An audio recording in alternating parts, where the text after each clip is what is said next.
So Paul is not defined by his circumstance here in this place. We need to take note of that. Paul did not allow his imprisonment to determine who he was going to be.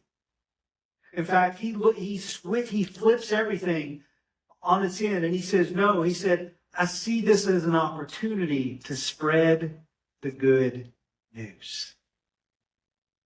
How many of us, when we get hit with bad circumstances, do we get the woe is me? We wallow in self-pity, right? We get to this place and go, oh my goodness, my life has never been so worse. Come on, how many people have ever said that in this space? Am I the only one? Okay, I guess I'm the only. I see a couple hands up there. Okay, good. So I'm not alone. But the tendency is for us to be like, oh my goodness, no one else is experiencing this. This can only happen to me. But God wants us to flip that on its head and say, no, look, let's use every opportunity that we have in life to tell someone about the good news. I was reminded, so a couple of weeks back, we had some friends of mine that I went to college with down from Michigan, part of the Conqueror Strength team.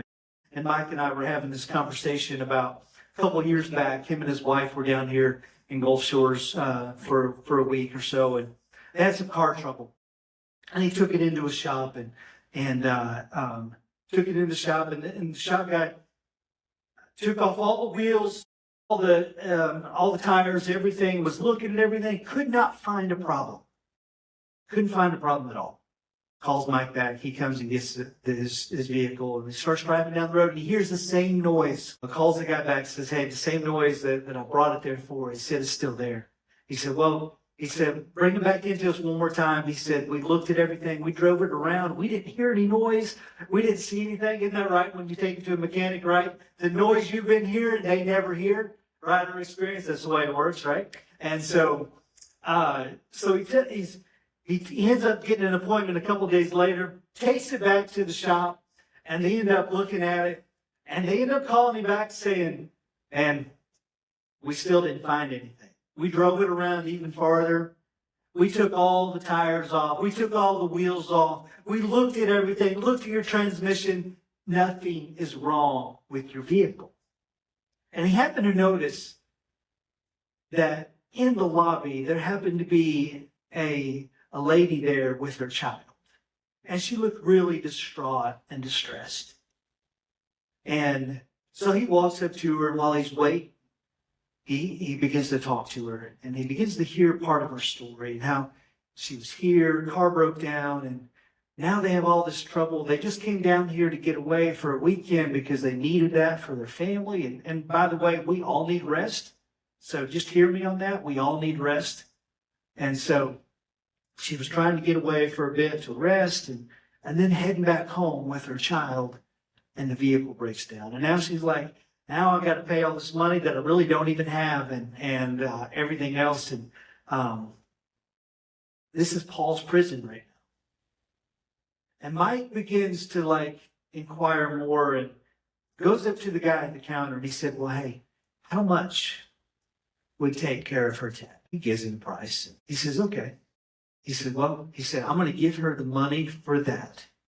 He said, and then some, so she can get back on the road and they can get something to eat. And so we're going to do that. And he starts walking over to her to hand her the money. He says, the guy behind the counter comes running up to her and says, hold on. He says, wait a minute, as he's pulling out his wallet. And he's like this, what else can I give? He said, hold on, this is all the cash I got. Take this and give this to her as well because she needs it. I know, right now, we're hearing this story, and some of us are like, oh my goodness, is God asking me to... No.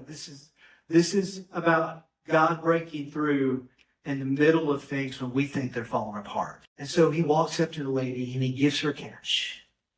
And says, this is to pay for your vehicle, and this is to also give you food so you can get back home with your child, and then you can get everything squared away back there. And he said immediately she broke down and began to cry in tears, not the little tears, right? It's the big ones.